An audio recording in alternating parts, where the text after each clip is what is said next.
Morning family, I trust you're good wherever you are and you're experiencing God's favor in your life. This morning I want us to continue with our biblical study. Now we'll be looking at chapter 5, Genesis chapter 5. This is an account whereby you're going to find the genealogy of Adam up until Abraham, if I'm not mistaken, or Noah. So now, the interesting thing in Genesis 5, what struck a chord with me, or what I want us to look at, is the oldest man who has ever lived is Methuselah, or as one of my colleagues have indicated, is Matunsela. So Methuselah lived for 969 years. Something to think about. Just this close to get to 1,000. So now, why am I highlighting that? So when you go to 2 Peter chapter 3 verse 8, Peter says, "But do not forget this one thing, dear friend. With the Lord, a day is like 1,000 years." So Peter indicates or tells us that according to God's equation, one day is equals to 1,000 years.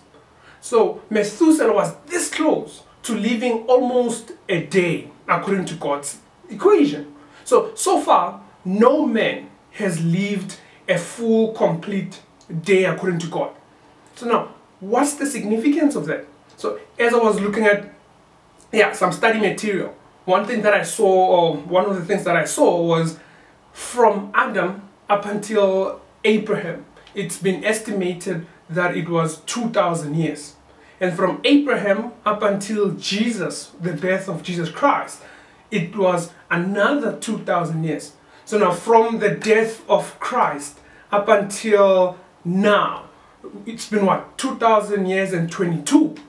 So approximately, if we use Peter's equation, or God's equation, from Adam up until now, it's been 6,000 years, or should I say, it's only been 6 days.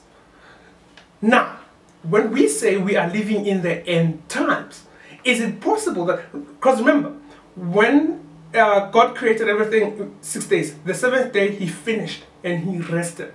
So is it possible that we are approaching the 7th day, or we are approaching the end times, and we are about to see all of this world being wrapped up? Something to think about.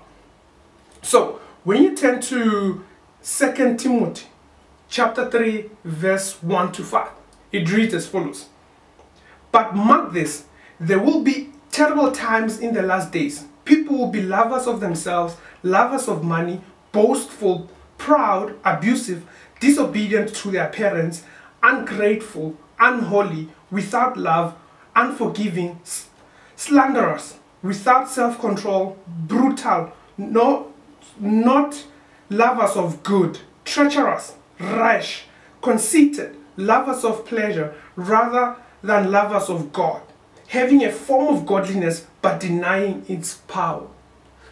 Now, wouldn't you say we are living in such times as these, as Timothy indicated, that in the last days, these are the things that you're going to witness? Something to look at. Like when we look at the current generation that we are in, we look at the things that we are faced up with, wouldn't you say we are living in such a time as this, or the end times? Now, as in conclusion, I know as we are operating with Genesis 1:26 that we're supposed to dominate here on earth. So as we are working with that dominion mindset, let us not forget eternity. That what does it benefit a man to gain the world but lose his soul? Yes, family, that's what I wanted to bring to your attention, or have a discussion about. I thank you. Do not forget to subscribe and like and share if the message